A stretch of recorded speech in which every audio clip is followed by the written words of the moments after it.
Action. Dwight D. Eisenhower arriving. Ding, ding. Hey, back in the day, we was on the CVN-69 aircraft carrier, Dwight D. Eisenhower. You and I, we put this ship back together. In 2003, the Dwight D. Eisenhower was in the shipyard. It was all torn apart. You had to put on a hard hat and have a flashlight just to walk on the ship because it wasn't a ship. It was a destroyed piece of history. And for 3 years, we worked tirelessly to put this thing back together to get that joint ocean ready.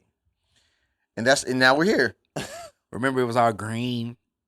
Yeah, green. I remember walking on the ship. It was all green, whatever that was. So probably asbestos and things that's gonna cause cancer later. But anyways, Asbestos. My friend Arzadi, he got mesothelioma from the Dwight D. Eisenhower. Really? Yes, sir. He was there a year before me, and they were taking out some type of insulation, and he got mesothelioma.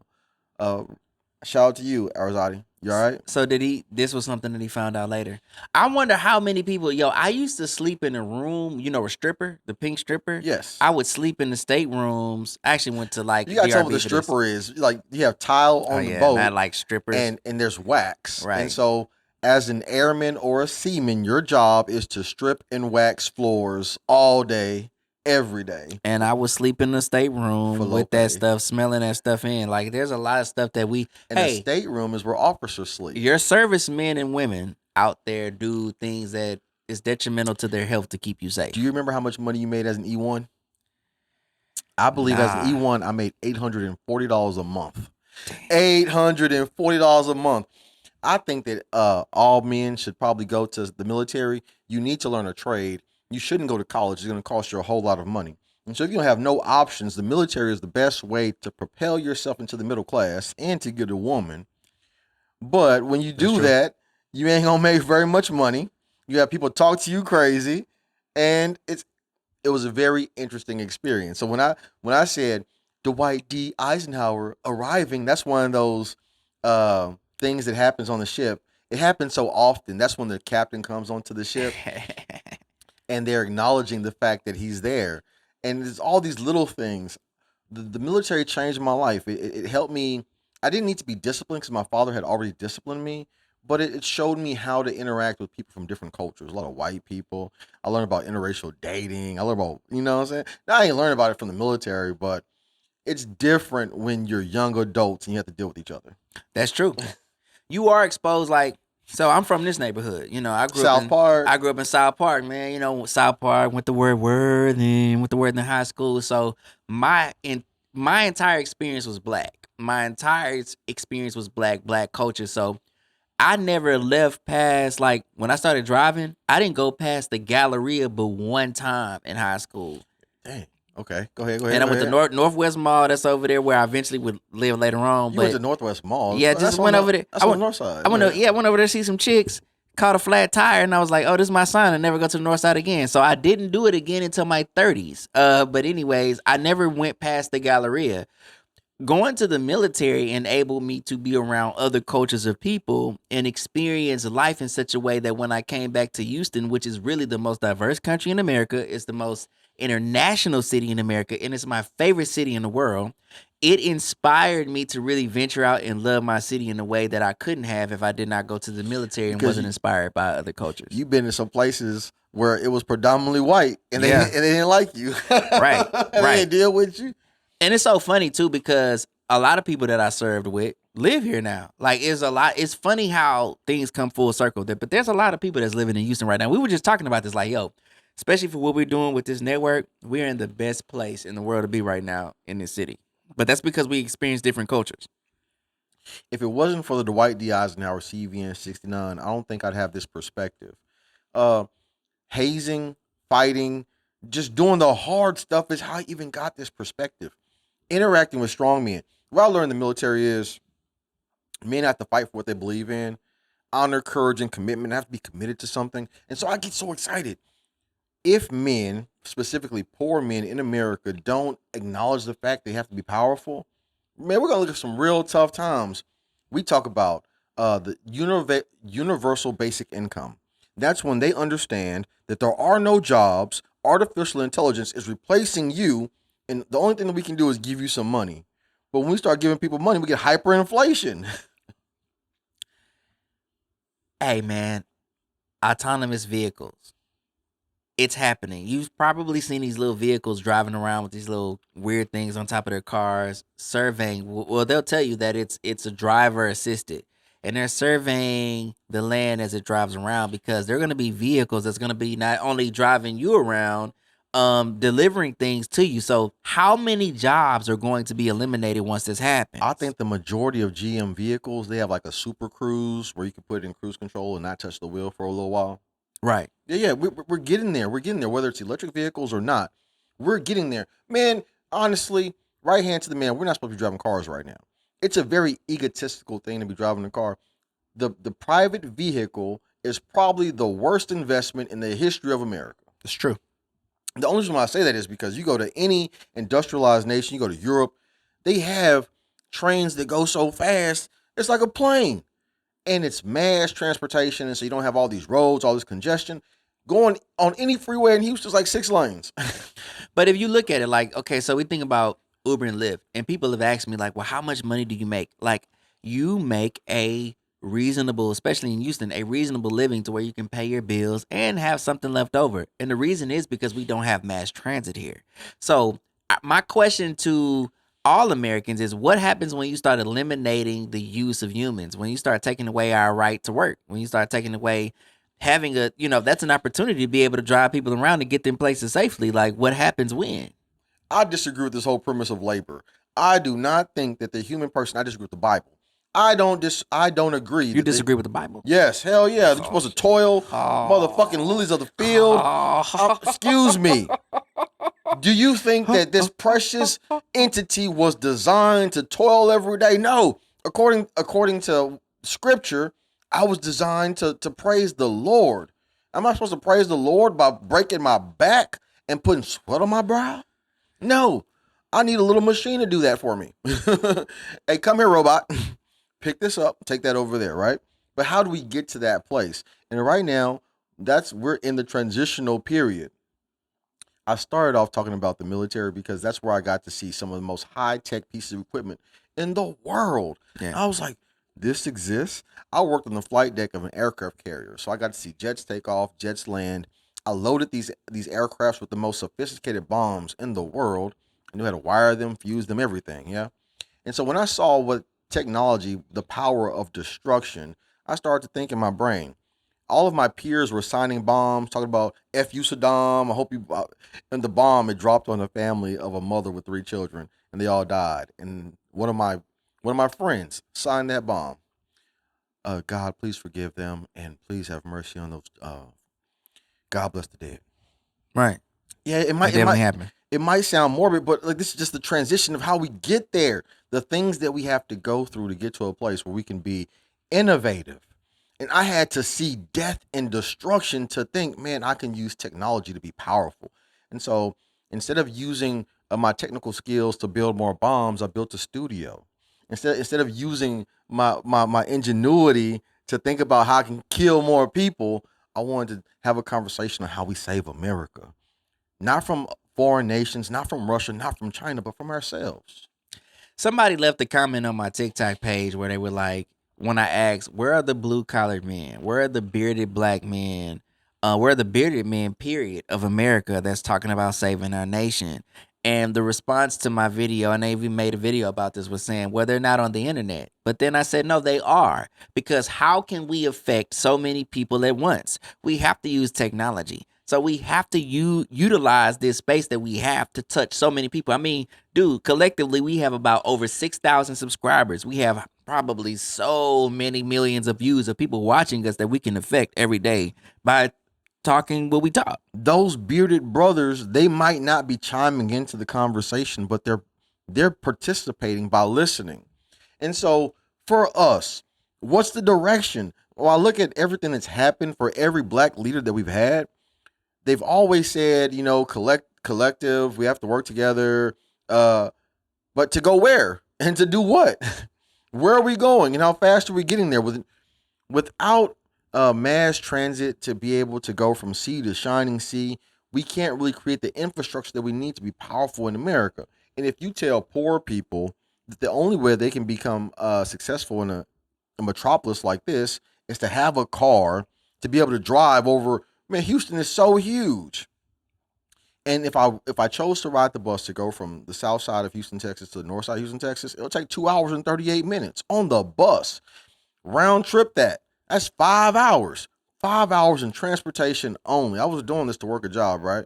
And so I'm riding the bus from the south side to the north side, and I'm working 10 hours, and I'm coming back, and I'm doing it again, and nobody cares.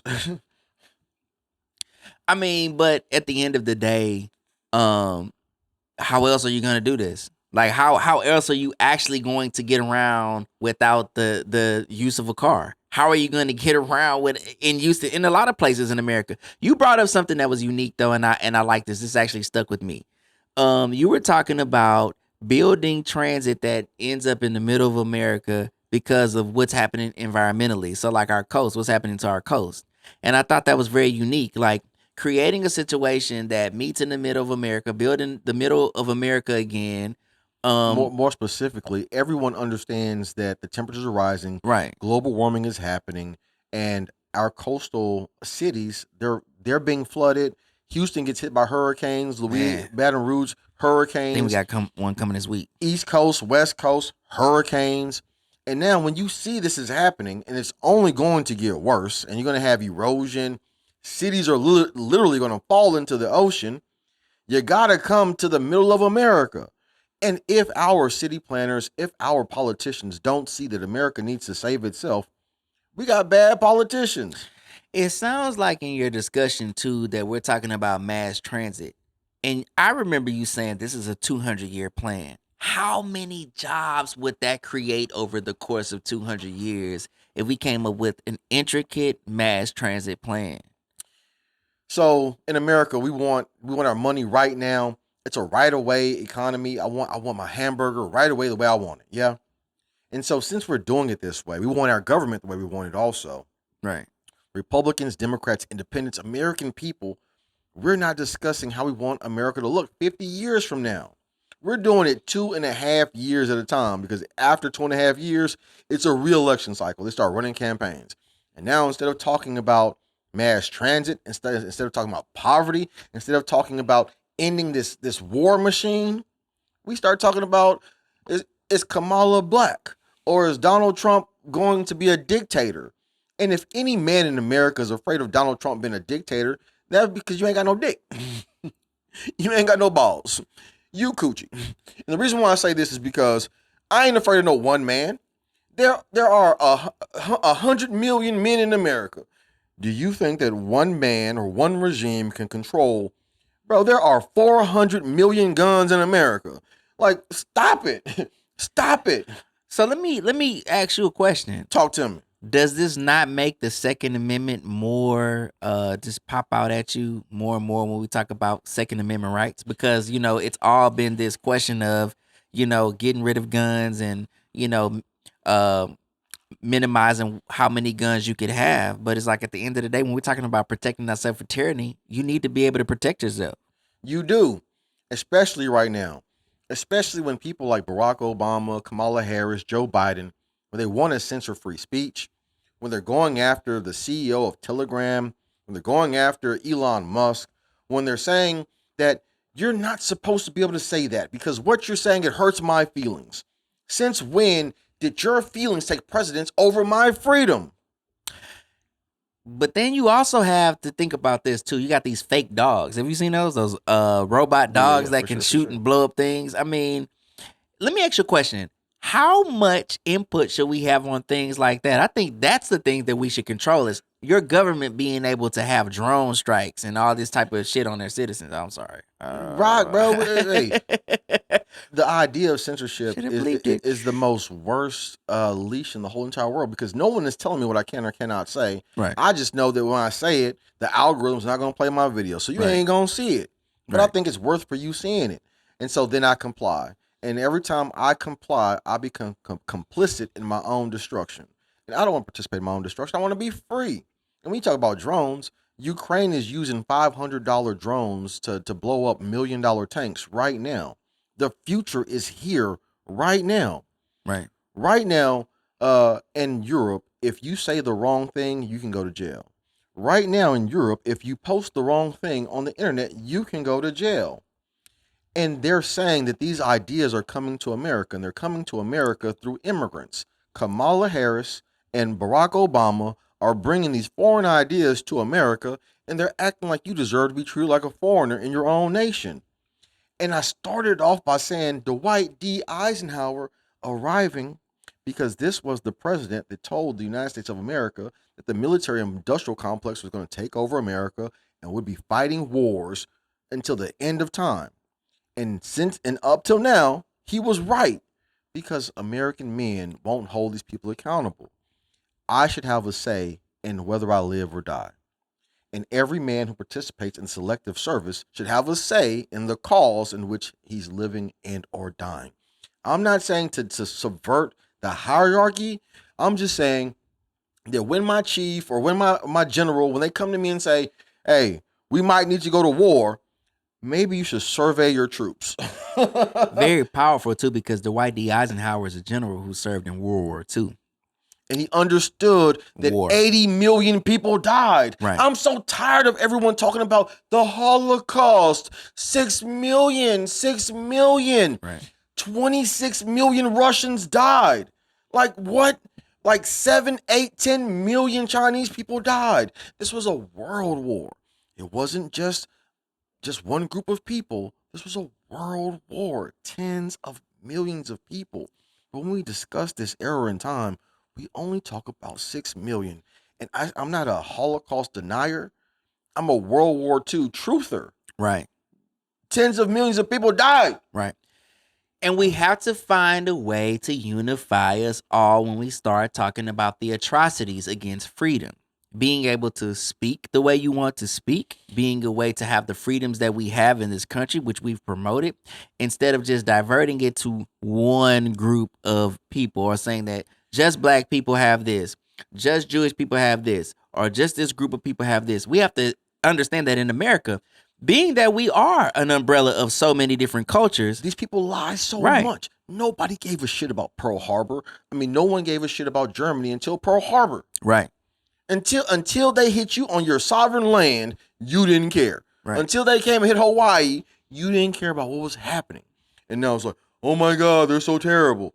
No one cares about what's happening to the poor American man right now. Because ain't nobody saying what's happening. You ain't telling nobody what's happening to you. You ain't telling nobody you can't get to and from work. You ain't telling nobody that you can't eat.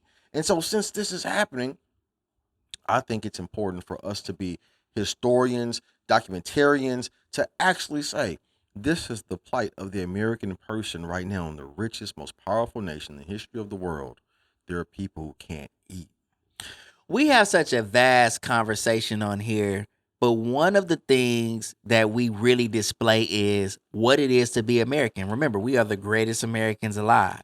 On this podcast, on this show, we wanted to talk about the issues that affect you as an American. And we had just had this conversation offline that specifically black people, because we're Americans, right? There's a conversation that we're just not having. Like, we're not having the types of conversations in our community that affect us holistically, such as gentrification. What is the real income that we're earning as Americans and people, no matter what you are? Hey, poor whites and poor blacks are aligned in the struggle. It's very true. Like, that is right. Like we just said, the greatest Lie ever told was that just because you're white, you can get in. That's not true. Middle America is suffering. When you talk about the welfare rates, it's a lot of white people on welfare. We talk about single white mothers. Then we talk about that, how they're utilizing welfare the most. That's true. more white mothers on welfare than black people in America. That's ridiculous. So it's like you have to, black man, black woman. Hold on. Go ahead. White people are so ashamed of their poverty, they won't say that they're poor. And since they don't say that they're poor, they say, at least I'm not black. And so you use racism as a replacement for classism when you're still low class. White people are selling plasma too. They're the most people selling plasma. Everybody out here is having a struggle. Every bad thing in America, white people do it more than everybody else. And we have to understand what we are politically and when we start talking about class. But again, the reason why we address black people is because the only way you really assimilate into culture outside of all of the, I would say, the frivolous or the topical things as far as money and culture is understanding where you are politically. We talked about this earlier, having a political ideology. What is it? Understanding where you are in society and saying, hey, I'm an American. We need to start asking these issues because we're approaching a very vital time. We're coming into this next election season. Like you say, we only think in terms of 2 years, really. 2 to 4 years of our political future. We're not thinking about mass transit. We're not thinking about jobs. We're not thinking about AI taking over. We're not thinking about UBI. Artificial intelligence has been alive for 2 years. And in 2 years, it's already had such a drastic impact on our society. People are already losing their jobs. It's not going to happen. It's happening. And so when I say it came alive, it was November of 2021 that artificial intelligence, or 2022, excuse me. And now artificial intelligence is, I can run my entire show using artificial intelligence. I can create images that you've never seen before just from some words. I can put some words down and boom, there it is.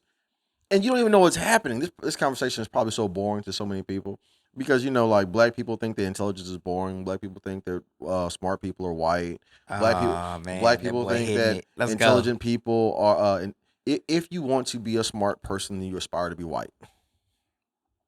Being a genius is being white.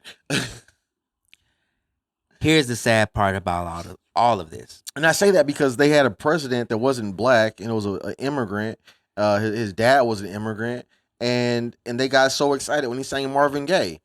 They didn't want no policy. They don't want no policy.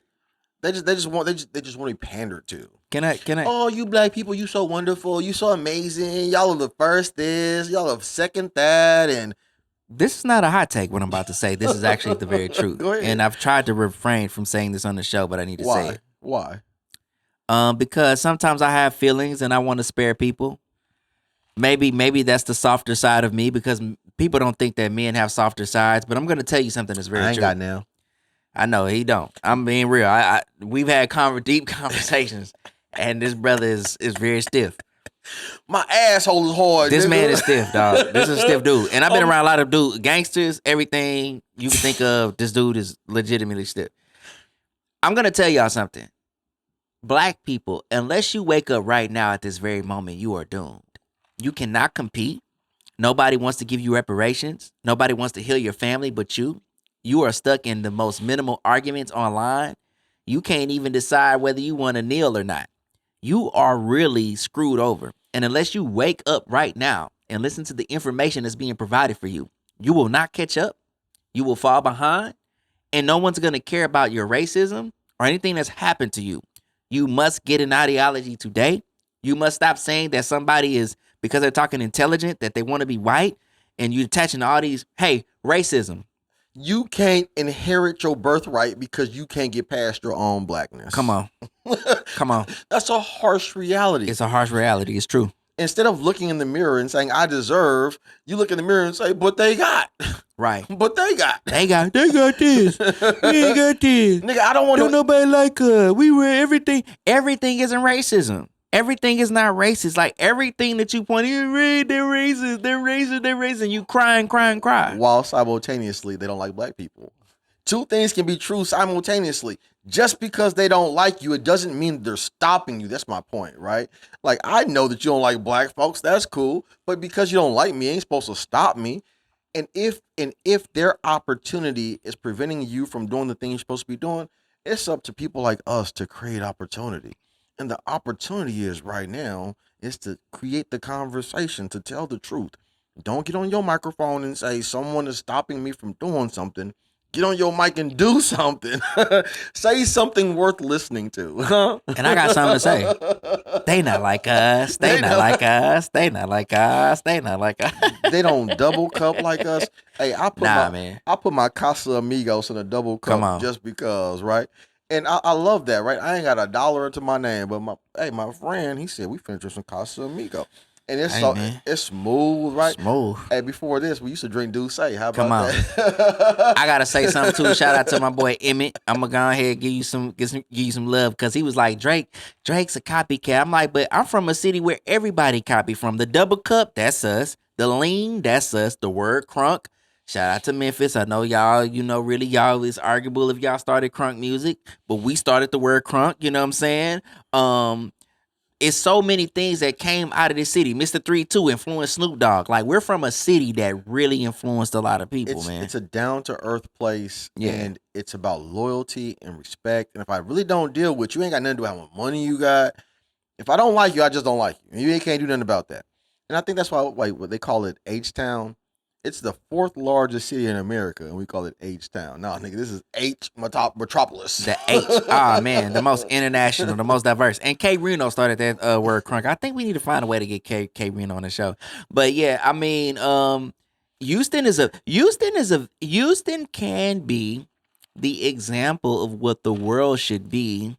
I think we will lead the way because we're so culturally diverse. There's a lot of cultural conversations having, and black people, can I be honest? Can I say something? Black people, Houston is attractive because of you. The culture. Why? Black people. Why? Because look at the culture, the H. We call it the H. Look at the style. Look black people. The H for the HIV? Oh. It's 100,000. I don't know. The HIV. Hey man, bro, you never this is an on camera. This is not rehearsed. He get me every time. Or is the H wow. for the hurt? Is the H for the die slow? Man, for Houston, man. Or is the H for the hurt? Oh man. Hey, are y'all really out here? Hey, I ain't gonna lie. Listen though. I ain't gonna lie. It's some bad women out here, but I gotta talk about something real quick. What's up? I saw this dude. I don't even know his name. I don't know where he's from, but he was talking about having relations with a woman. Yeah. And they wanted to get down and have a threesome. But the girl brought the girl brought someone in that was supposed to be the third chick and ended up being a transformer. Bang bang. Then it went from a threesome to a gangbang. And so like bang, bang. Dude was like the hey, let me tell you something. The lights ain't never that dim. The dude was like, oh, the lights was dim. So the lights ain't never that dim. Stop hating on that dog. nigga, bro. It's 2 dicks and 4 titties. Let's go. Hey, it's a party. But that's how we starting to get all this stuff spread around. And I was just thinking, like, Houston got a lot of bad women. Women are fluid. Women are fluid in that area. We being honest, we've been around enough women to know. And now you didn't invited this transformer in. That's how it's all going around. Man, see, look how you baited me into this conversation, dog. I don't even know how we got here. Hey, man. Dwight D. Eisenhower arriving. Man, the wrong Dwight D. Eisenhower. All I'm saying is there's a lot of things happening. There's 2 men fighting on your behalf. I want you to win. If the conversation ain't what you want it to be, you chime into the comments. Say, I want to hear this. The greatest American alive. The greatest American alive. The greatest American alive. The greatest American alive. The greatest American alive.